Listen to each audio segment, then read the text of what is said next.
Está começando mais um Acredite Se Quiser, Arquivo Fenômeno. E hoje nós vamos para a noite de 1982, fevereiro de 82, a bordo do voo da VASP, voo de número 169. Aconteceram coisas estranhas nesse voo, não é, senhor Fudiek? Tripulação, decolagem autorizada.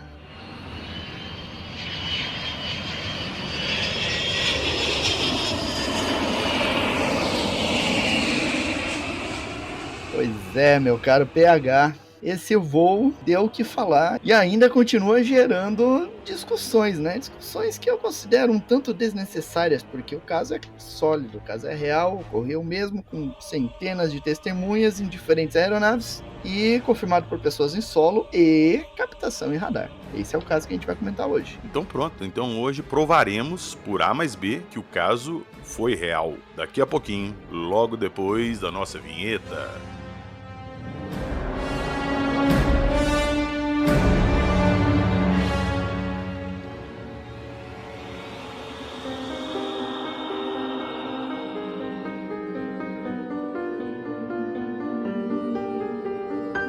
Avistamentos inexplicáveis, múltiplas testemunhas, Sindacta, plot de radar, planeta Vênus.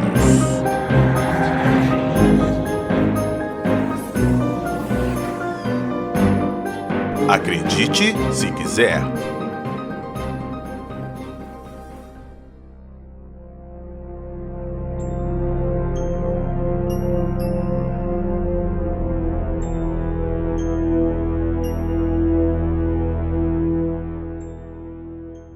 Pois bem, senhor Fudiek, decolamos, soltei meu cinto de segurança, estou sentado na poltrona relaxado e vou curtir um voo. Ou não.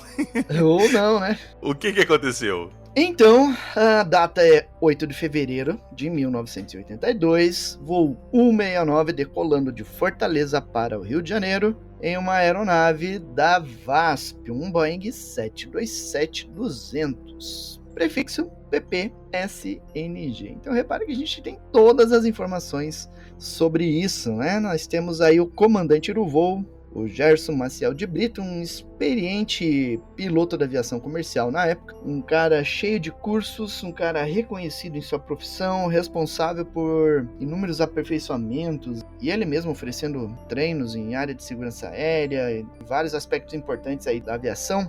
E além dele, nós tínhamos o primeiro oficial, Carlos Brito, e o engenheiro Francisco Cesarino, a bordo dessa aeronave aí com mais de 180 passageiros, que decolou lá de Fortaleza, vindo para o Rio de Janeiro e etapa final do voo São Paulo. O Gerson Maciel de Brito, ele tinha, na época, 22 mil horas de voo em variadas aeronaves. Ele havia se formado pela Escola Preparatória de Cadetes do Ar, e cursou também a antiga escola da aeronáutica. Então você vê que o cara já é foda simplesmente por esses detalhes aí.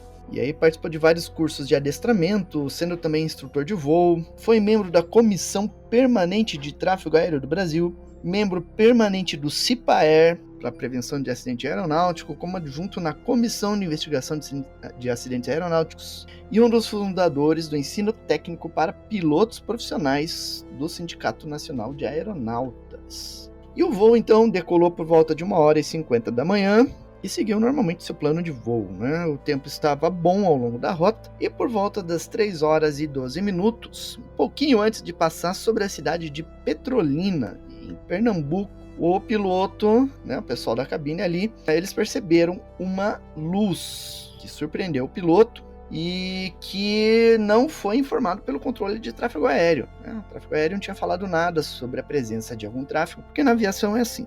Se você acompanhar, por exemplo, as comunicações aeronáuticas, o controle sempre informa que existe um tráfego aeronáutico, é uma aeronave assim assado, passando e tal. Eles indicam a direção da aeronave, para onde está indo, para que o piloto fique ciente ali e tenha o voo seguro ali, sem qualquer incidente ou colisão, né? Então ele viu aquela luz e o controle não havia informado nada e ele achou aquilo estranho. E aí ele reduziu as luzes da cabine para observar melhor aquela luz e começou a sinalizar com as luzes da aeronave, porque ele acreditava que era um avião fora de rota. E aí ele tentou comunicações na frequência padrão de comunicações e também não houve nenhuma resposta. E naquela noite havia lua cheia, então a visibilidade era muito boa, né? Como o tempo estava bom, tinha a lua cheia, você conseguia ver detalhes do terreno e tudo, e você, nessa situação, conseguia ver que aquela luz era uma aeronave, não era um ponto no solo. E aí ele percebeu que aquela luz era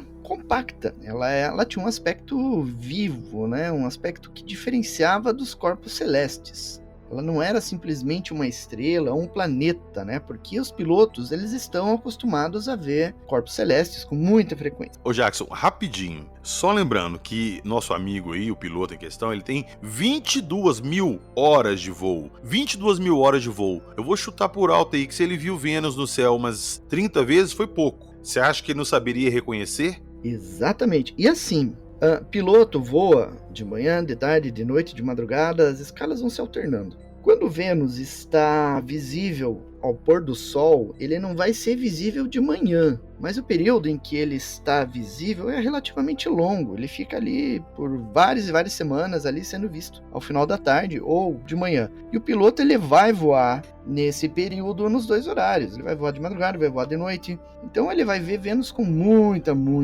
frequência. Ele vai saber reconhecer, toda certeza. E esse caso VASP, ele gera debates porque tem algumas pessoas aí que tentam a todo custo derrubar esse caso, explicar, dizer que o piloto viu foi o planeta Vênus e que ele se confundiu. O caramba que ele se confundiu, porque se ele vê Vênus ali com muita frequência enquanto está voando, como é que ele vai confundir uma coisa que ele está vendo com muita frequência? Não vai confundir. Pois é, uma coisa que me irrita muito quando vem algum... Eu tô fazendo umas aspas aqui gigantescas com a mão, tá? Um especialista, de novo aspas, um ufólogo, tá? Com muitas aspas. E dá uma explicação. Ele viu foi, sei lá, raio globular. Ele viu Vênus. Ele viu reflexo de gelo. Cara, isso é chamar a testemunha de idiota. Falar que ele não tem experiência, como se ele tivesse sentado no avião a primeira vez e tudo pra ele era novo, tudo era novidade, saca? E não é assim. E tem um detalhe, PH. Os pilotos mais antigos, eles tinham no treinamento deles o reconhecimento de corpo celeste, porque eles tinham também a orientação pelas estrelas. Exato. Tanto que você vai Hoje você já não tem isso, mas nos aviões mais antigos tinha uma janelinha na parte superior para que o piloto observasse as estrelas para se orientar. Então não tem cabimento eles virem falar que os pilotos não sabiam reconhecer o planeta Vênus. Hoje, talvez eles já não tenham tanto conhecimento como tinha no passado, porque no passado tinha que se orientar pelas estrelas, né? Ainda mais um piloto formado em escola militar, como foi o caso do Gerson Marcel de Brito, né? Então não tem como. Essas alegações deles não se sustentam e eu vou tocar na ferida de novo aí algumas vezes durante o programa de hoje, vai doer nas pessoas e depois vão fazer live dizendo eu fui duramente atacado no podcast, não sei o que. A carapuça serve, né? A carapuça acaba servindo, embora a gente não cite nome de ninguém, né? Mas as pessoas acabam se vitimizando. Exato. O que tá atacando essas pessoas não sou eu, não é você, é a verdade. Então eu sinto muito. Pois é. Mas voltando à nossa treta, ao nosso programa. O planeta Vênus ele tem uma cor branca amarelada. Essa é a cor padrão do planeta Vênus. Só que o que o piloto estava observando não era exatamente uma cor branca amarelada. Ele via variação de cores, tons avermelhados na borda. O núcleo tinha uma variação de azul, cor branca. Então ele mudava esse aspecto das cores, diferente do planeta Vênus, que você vai ver ele sempre aquela cor pálida esbranquiçada, né? E aí então o Brito continuou observando aquela luz, aquele estranho objeto, e começou a conversar com os outros dois, né, na cabine, com o primeiro oficial e com o engenheiro de voo, aquele que sentava de lado atrás do copiloto, né, do primeiro oficial. E aí o Brito, olhando à esquerda, que era a direção do objeto, ele começou a pegar como referência a janela da aeronave. E ele percebeu que esse objeto, ele variava a posição em relação à janela. Tinha momentos em que ele estava mais alto, tinha momentos que estava mais baixo, alguns momentos estava mais à frente do avião, às vezes um pouco mais atrás. Ele variava a posição, ele não ficava paradinho lá. Desculpa te interromper rapidinho, eu sou muito leigo nesse tipo de assunto, ainda mais astronomia e tal, mas Vênus se move pra cima, pra baixo? Não, Vênus fica lá, visualmente ele fica paradinho, ele não fica andando assim desse jeito. É bom perguntar porque eu sou leigo, entendeu? E de repente, eu sei lá, às vezes Vênus se move e eu não tô sabendo. Não, ele não sai dançando pelo céu, né? Então ele fica paradinho lá. O máximo de movimento aparente que a gente vai ver é igual das estrelas, vai se pôr ao oeste, né? É o máximo que vai acontecer. Mas ele vai descer muito lentamente, até se esconder na curvatura da Terra. E sim, existe uma curvatura na Terra. Antes que alguém pergunte se existe mesmo.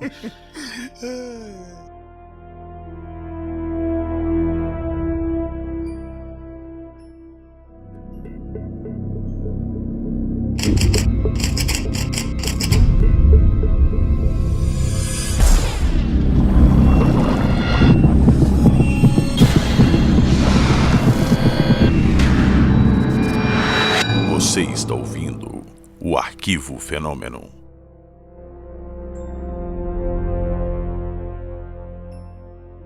E aí, então, por volta das 3 horas e 49 minutos, ele estava passando por uma cidade. Não sei se você já ouviu falar, pegar uma cidade chamada Belo Horizonte. Já, lá tem um pão de queijo bom. Ah, é? Pão de queijo bom. Então, ele estava passando ali, sobre essa região ali, e o comandante Brito contatou o Centro Brasília. E aí, ele perguntou se havia algum tráfego aéreo na posição de 9 horas, ou seja, à esquerda da aeronave. E aí, o Sindacta respondeu que não havia nada nos radares. Não tinha nada ali. E aí, você tem, interessante que já existem os documentos oficiais sobre o caso. A Força Aérea já liberou isso. Inclusive, convido todo mundo aí lá no Portal Fenômeno, na página do caso, lá no caso VASP, lá no Portal Fenômeno você encontra os documentos do caso e as declarações dele, relatório e tudo mais. Vai estar linkado aí no programa, na descrição do episódio. É só ir lá, clica, já cai lá na matéria. Isso aí. E aí ele relatou para o centro de controle mais ou menos assim: estamos observando aparentemente uma aeronave, mas a iluminação muda sistematicamente de cor. É alaranjado, vermelho ou branco. Aparentemente pareceu um tráfego com as luzes acesas, mas como está uma variação de cores muito acentuada, nós estamos até desconfiados que seja alguma coisa diferente. E aí havia outras aeronaves passando na região, com outros destinos, mas que estavam na mesma região,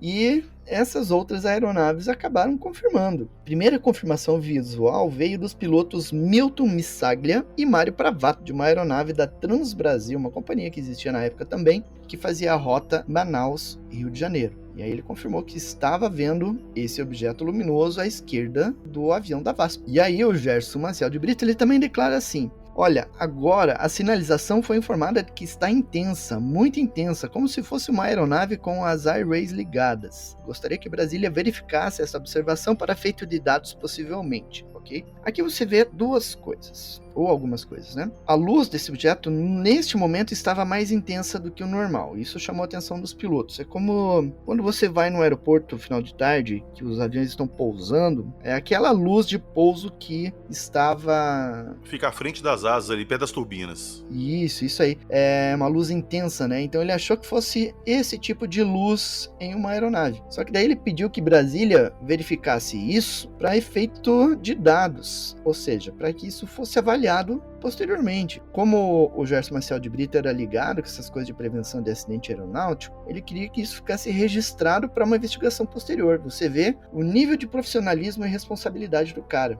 a questão da segurança aérea. Então ele já tinha essa preocupação em meio a esse avistamento, que ele não sabia o que era ainda, né? Tá, ô Jackson, só te interromper rapidamente para te perguntar, é uma dúvida até que eu tenho, e de repente mais pessoas que estão escutando também têm. As luzes de navegação de aeronaves, elas são padronizadas para avião, para helicóptero ou tem variação? Não, existe variação, até porque tem um formato diferente ali, né? A de helicópteros eu não conheço muito bem, até porque eu não me aprofundo muito na questão dos helicópteros. Eu sempre gosto da aviação de asa fixa, digamos assim, aviação comercial e militar. Mas de helicópteros eu nunca fui atrás, pegar. É até uma coisa interessante de comparar. Mas eu sei que existem regras diferentes. Uhum. Mas as de avião em si são padronizadas? São, internacionalmente. É uma padronização internacional, inclusive. Tá, eu tô perguntando isso então porque se o piloto avistar um padrão diferente lá, ele sabe que não é um avião. Sim. E isso, inclusive, a cor das lâmpadas, ela é específica justamente para que o piloto saiba onde está a frente e onde está a parte posterior da aeronave, para ele saber a rota que o avião está fazendo, né? O avião que ele está vendo, no caso. Então já é algo padronizado justamente para esses aspectos, assim, sabe? E é padronização internacional, inclusive. E aí, é interessante que nos documentos você tem as comunicações, né? Aí o Centro Brasília, ele chamou a aeronave da VASP e ele informou o seguinte...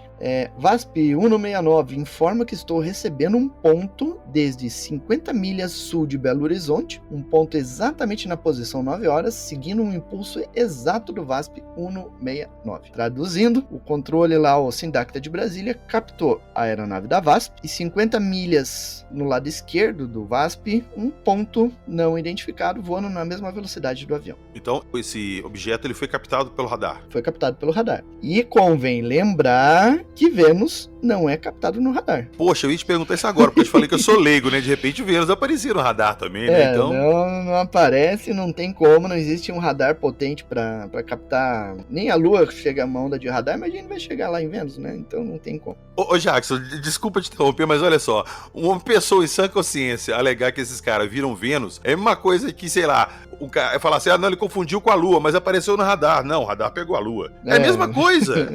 Pois é, pra você ver o nível do argumento. Ai, caramba. Então tá, né? Então tá. Desculpa, continua. E aí o avião da Transbrasil confirmou que estava vendo o objeto. E aí é curioso, porque o avião da Transbrasil, ele estava na região, mas ele não estava tão perto da aeronave da VASP. E ele conseguiu, dá para fazer uma triangulação disso aí. Né? Do ponto de vista da aeronave da VASP, esse objeto estava na posição 11 horas, ou seja, o piloto do VASP via o objeto às 9 horas, ou seja, à esquerda do avião, e o piloto da Transbrasil via o mesmo objeto à posição das 11 horas, ou seja, o objeto estava à frente, ligeiramente à esquerda. Então, isso é uma triangulação de posição. Como as duas aeronaves estavam indo para o Rio de Janeiro, se fosse Vênus, o piloto da Transbrasil ia ver essa luz à esquerda da aeronave dele também, na mesma posição, exatamente como o avião da VASP estaria vendo. E como a gente sabe, né, a posição do Transbrasil era diferente, a posição do objeto visto, né? Isso indica que o objeto estava muito mais próximo do que Vênus. Estava dentro da atmosfera, estava ali a 50 milhas, como o radar apontou. Desculpa de novo te interromper, porque eu já falei, eu sou leigo nisso, mas Vênus fica fora da atmosfera da Terra, né? Fica fora da atmosfera da Terra, não fica grudado em domo, porque não existe domo, né, no céu ali. Ele fica a 50 milhões de quilômetros da Terra, assim. É muita coisa, cara, mas naquela época, como estava numa outra posição, né, na posição de órbita, ele estava muito mais de 50 milhões de quilômetros, né, da Terra. Então, pô, nossa, eu fico de cara com essas coisas, PH. Eu vejo essas desculpas céticas assim, eu gosto de desmontar, derrubar, destruir essas argumentações céticas, mas eu fico de cara, né, às vezes, quando eu vejo eu também o que mais me impressiona é que quem falou que era Vênus, poxa, deve ser louco pra ter um radar desse que captou Vênus a 50 milhões de quilômetros, né? Pois é, imagine, né?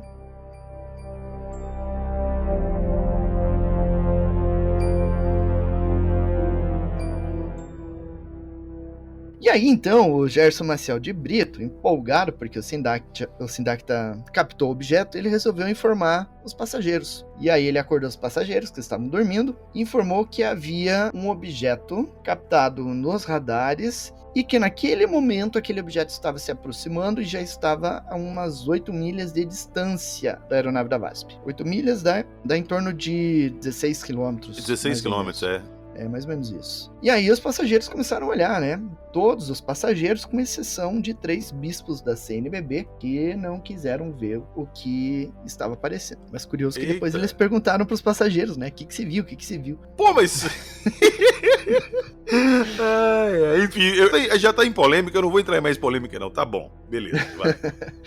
E aí teve passageiros que fotografaram o objeto, né? E as fotos não são conclusivas, né? A gente, lá no Fenômeno, inclusive, tem as fotos e não são fotos conclusivas, não dá para dizer que seja o OVNI fotografado. E aí, então, esse objeto acompanhou o voo da VASP até chegar na cidade do Rio de Janeiro, lá no aeroporto do Galeão, que era o destino. O piloto pousou na pista 14 do Galeão e nesse momento do pouso, quando ele olhou, o objeto já estava de frente para o avião. Ele pousou às 4 horas e 37 minutos. E aí, quando ele tocou o solo, ele já não viu mais esse objeto. Mas o curioso é que pessoas na cidade, lá em Niterói, observaram esse objeto. Teve uma senhora que viu esse objeto passando e, pelo horário que ela falou, era o mesmo horário em que o avião estava pousando, né, ali na cabeceira 14 do aeroporto do Galeão. Agora, uma curiosidade, PH. Sabe quem estava no aeroporto nesse momento em que o avião estava pousando?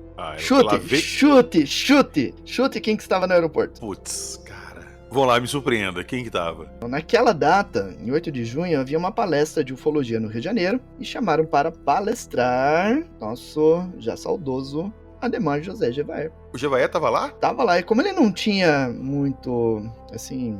Como ele tava de bobeira, e ele tinha que pegar um voo logo cedo, ele foi para o aeroporto. E ele tava lá no aeroporto na hora. Só que ele não sabia, né? Ele não ouviu nada, não viu nada, mas ele tava no aeroporto naquele momento.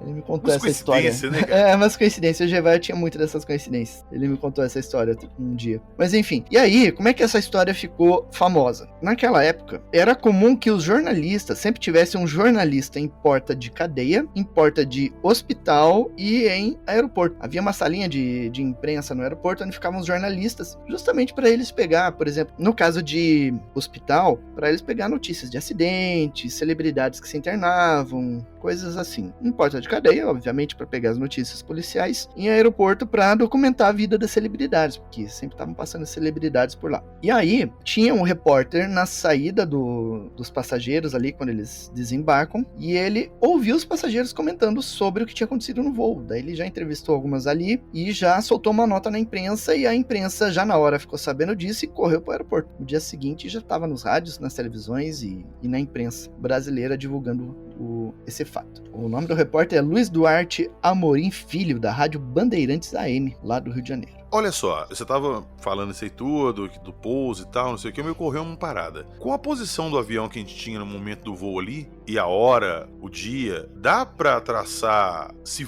Vênus estava à vista naquele momento? Vênus, ele iria nascer mais cedo naquele dia, mas de manhã, né, antes do nascer do Sol, mas ele não estava visível na maior parte do voo. Ele iria nascer durante o voo. E aí tem dado momento, inclusive tem desenhos do Gerson Maciel de Brito representando o planeta Vênus e o objeto, e inclusive relatos dele, né? Então ele teria visto os dois simultaneamente. Cara, então, falando sério agora, Vênus a gente pode descartar completamente que era Vênus. Olha, tem condição de ter sido. Eu descarto. Até porque, veja só, naquela época tinha um astrônomo famosinho chamado Ronaldo Rogério de Freitas Mourão. Um grande cético da ufologia, não acreditava em disco voador e tal. E ele já imediatamente ele alegou que era o planeta Vênus. O que os pilotos viram era o planeta Vênus. Ele ignorou completamente a experiência de 22 mil horas de voo do comandante Brito. E de outros pilotos também, de outros voos, né?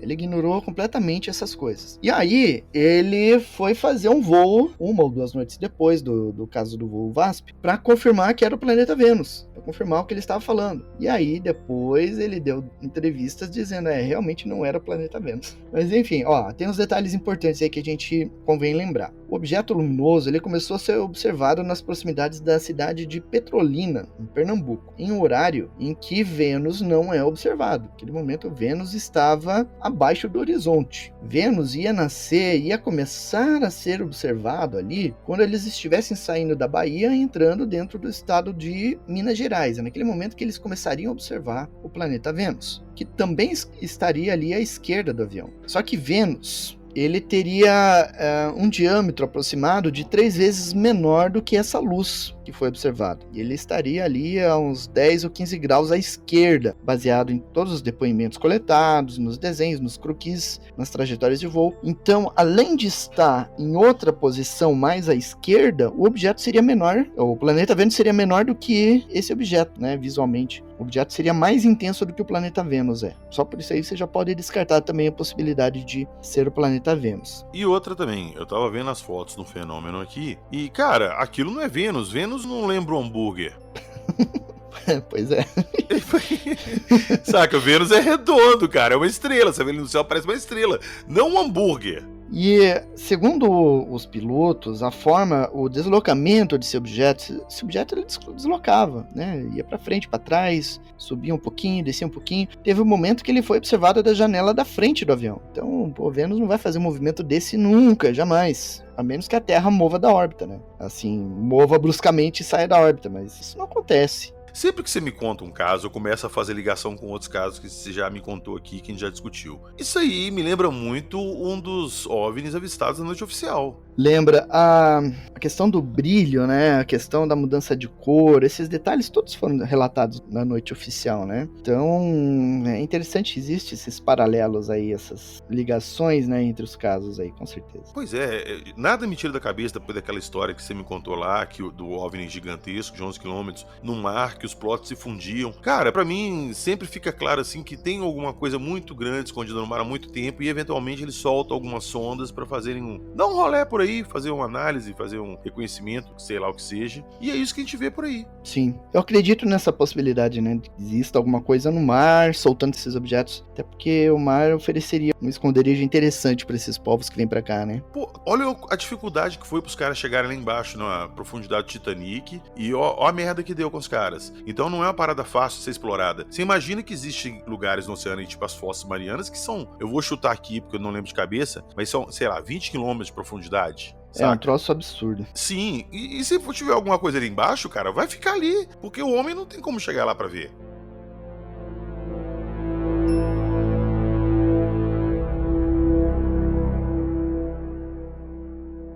E aí, uma outra explicação que colocaram era de que as nuvens estavam refletindo a luz do Sol.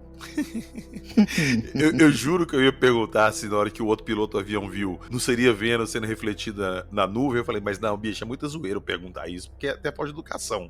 Não, mas eles estavam aventando essa possibilidade e tudo, mas daí você pega os depoimentos das pessoas, as pessoas não acreditam nessa possibilidade, né, do reflexo do Sol nas nuvens, não tem como, até porque reflexo não é captado em radar, né, cara?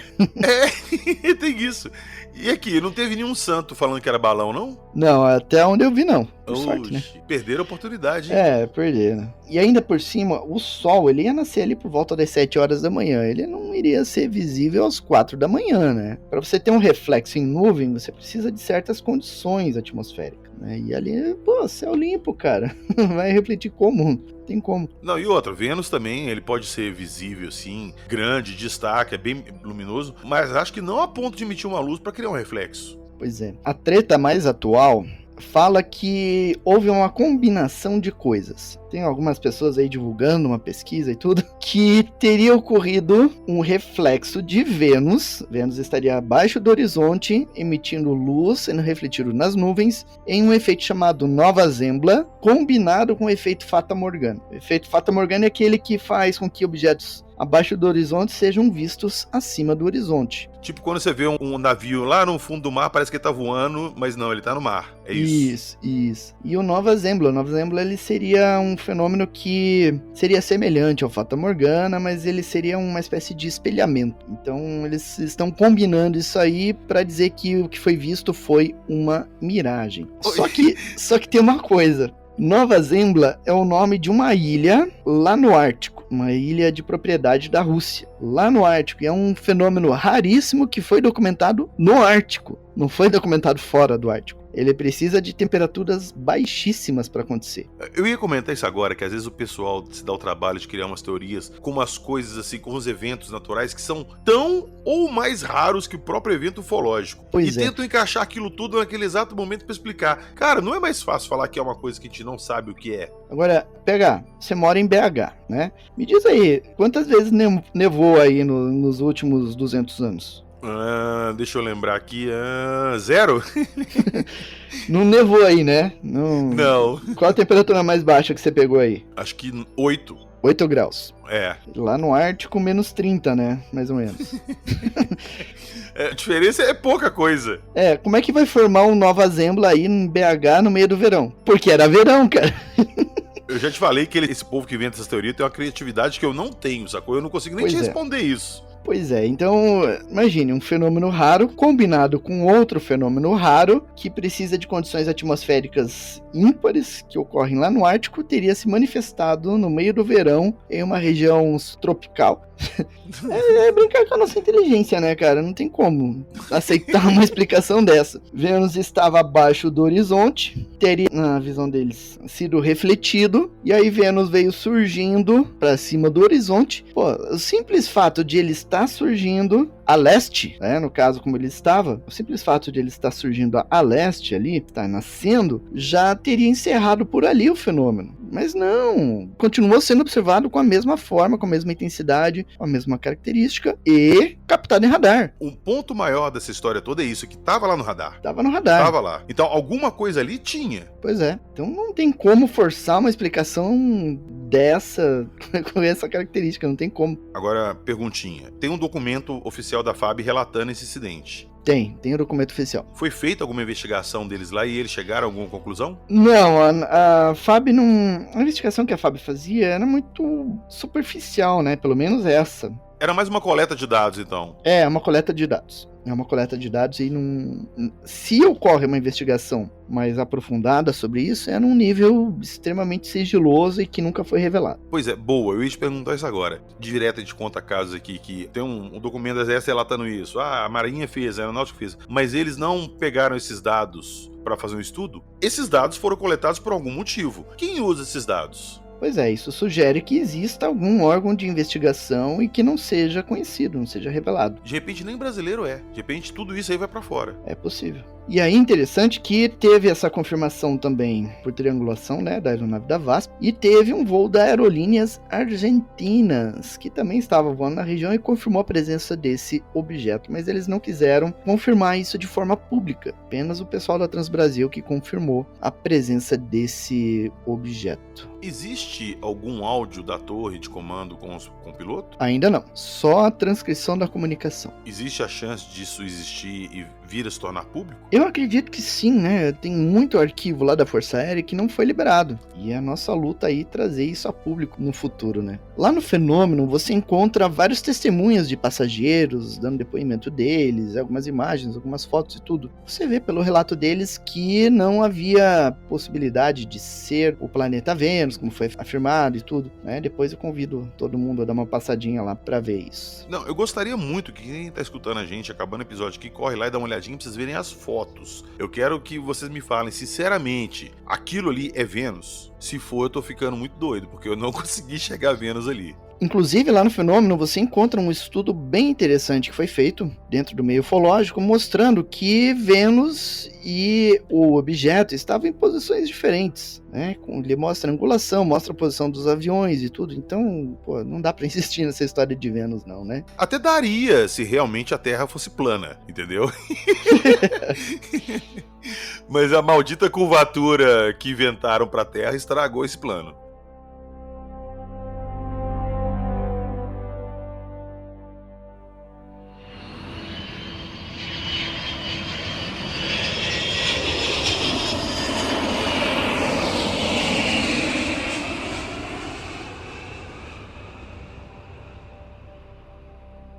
Olha só, a gente já tinha até gravado o programa aqui, né, Jackson? A gente já tinha finalizado o programa e eu acabei entrando em contato com uma pessoa que estava no voo da VASP 169. Nós vamos chamar essa pessoa de Rodrigo e ela vai contar o que aconteceu naquele dia. Então, Rodrigo, por favor, pode começar a contar a sua história pra gente? Bom, vamos lá. Era um voo que saía de Fortaleza, né? Saía de madrugada, um voo mais econômico e como eu tinha alguns negócios lá em Fortaleza, eu optei por pegar esse voo exatamente para chegar na minha cidade tipo de manhã. Então era excelente para mim. O voo estava lotado porque Fortaleza é uma cidade turística, então tinha muita gente nova, estava praticamente lotado. Quando ele alçou o voo e tal, passou acho que aproximadamente, sei lá, uns 40, entre 40 a 1 hora depois, quando ele chegou na altura de cruzeiro dele, comecei, como eu estava do lado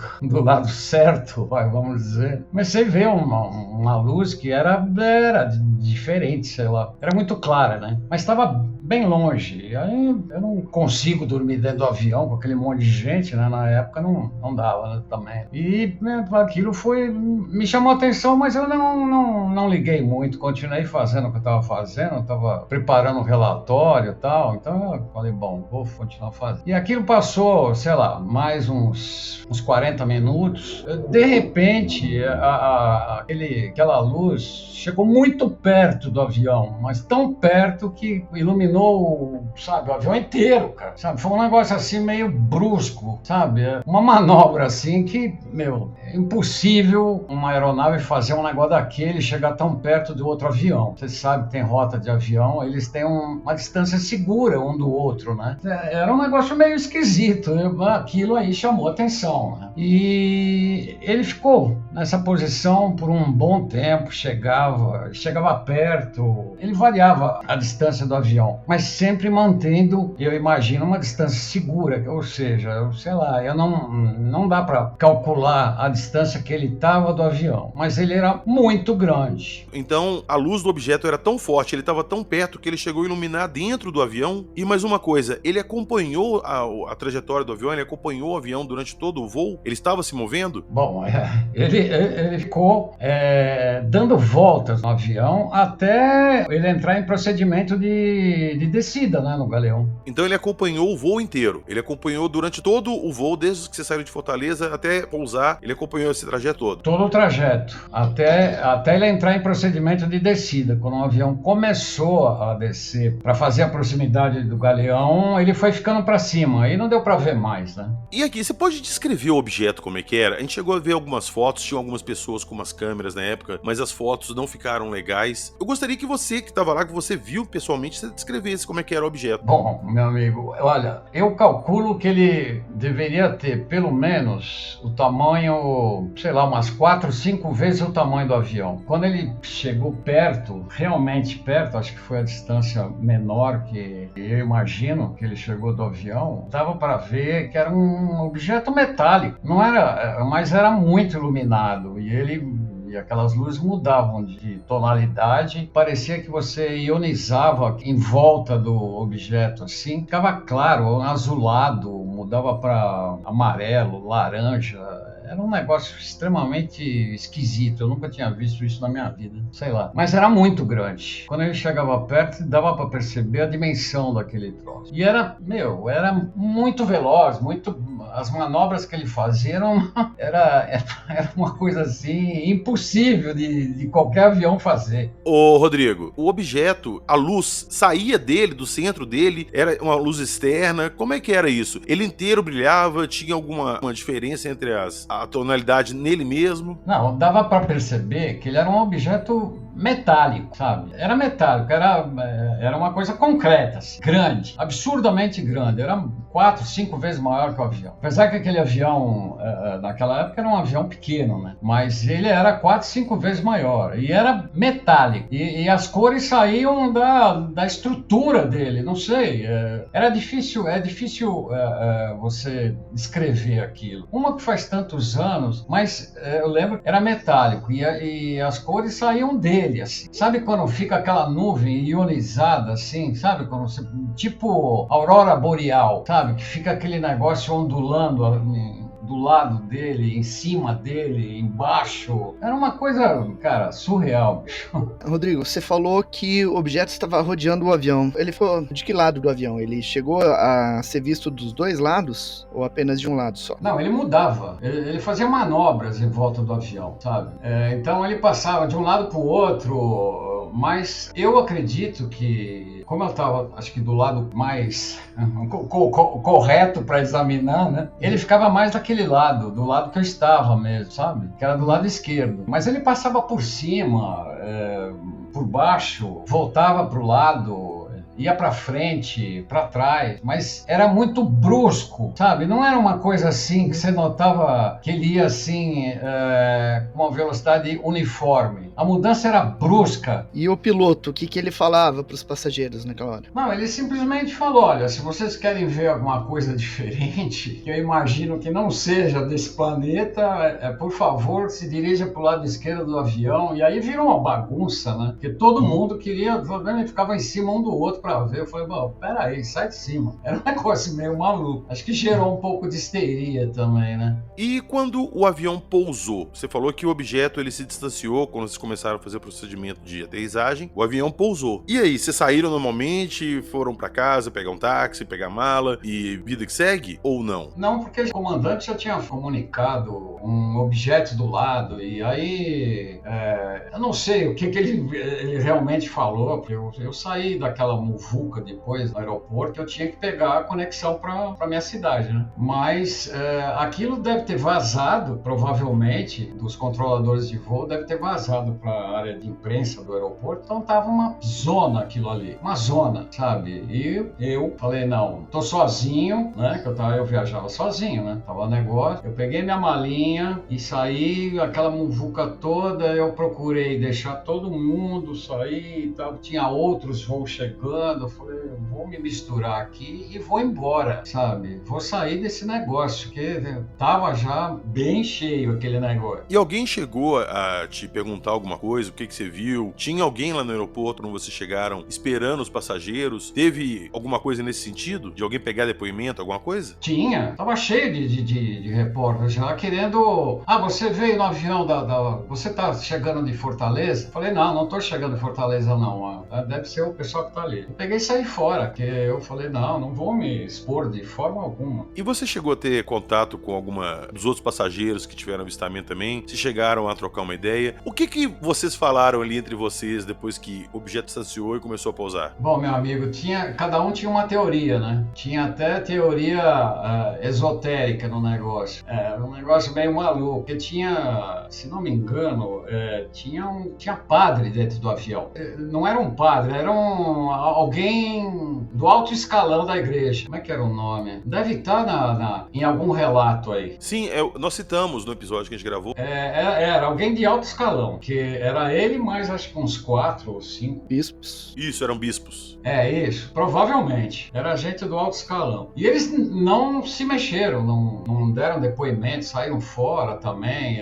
Sei lá, acho que devia ter já alguma coisa preparada para eles lá, eles não quiseram nem saber. Mas teve várias teorias, cada um falava uma coisa. Aí eu falei, não, eu sei o que eu vi, sei que não é daqui, é impossível, porque eu sou engenheiro de materiais formados, então eu conheço o que é material, eu sei que aquilo não pode ser daqui, é impossível, e eu não vou ficar discutindo teoria disso, daquilo, teoria de conspiração, esses babados todos. Eu peguei e saí fora mesmo, desapareci na multidão. Ô, Rodrigo, você já contou tudo aí, como é que foi o avistamento, quando você voltou e tudo, mas eu queria saber de você. O que você acha que você viu naquele dia? Simples, era uma nave alienígena, não era desse planeta, ponto. Impossível ser daqui, impossível. Eu não preciso falar mais nada, né? Então tirem suas próprias conclusões.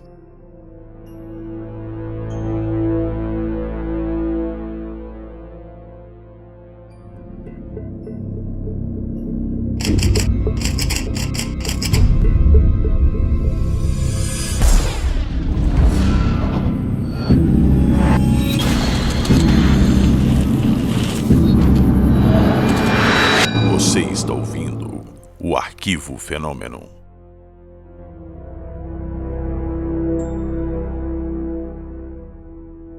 Então é isso. Esse foi o caso do voo da VASP 169. Existem vários outros casos, né, Jackson, de voos comerciais que foram acompanhados por objetos voadores não identificados, né? Existem muitos casos, existem gravações. Eu tenho 2 casos recentes que ocorreram aí há menos de um mês. Há menos de um mês?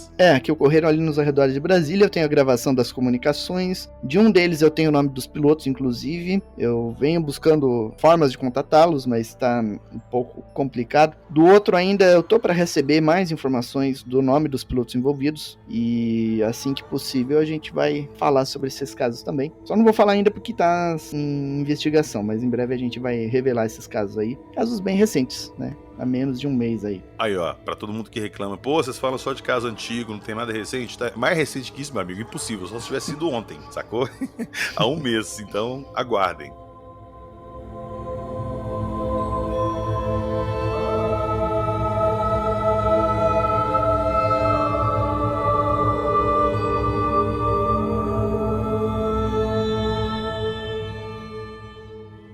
E lembrando que tudo que nós falamos aqui hoje, as fotos que foram tiradas pelos passageiros, todo o depoimento do piloto, vai estar lá no Portal Fenômeno. Eu vou deixar o link na descrição do episódio para vocês. Vai lá no episódio, clica no mais, vocês vão ver a descrição, citados do programa. Só clicar lá e vai direto para a publicação. E lá também tem o link do nosso Apoia-se e do Apoia-se do Fenômeno. Já que vocês estão indo lá ver as fotos e tudo, pô, esse trabalho que o Jackson faz aí não é fácil. Então, dá uma moral lá no Apoia-se e dá uma moral no Apoia-se do Acredite Se Quiser também. Quem participar do nosso Apoia-se vai ser super bem-vindo lá no nosso grupo do Zap para discutir esses assuntos. Fechou? Voltaremos na próxima semana com mais casos ufológicos. Acredite se quiser.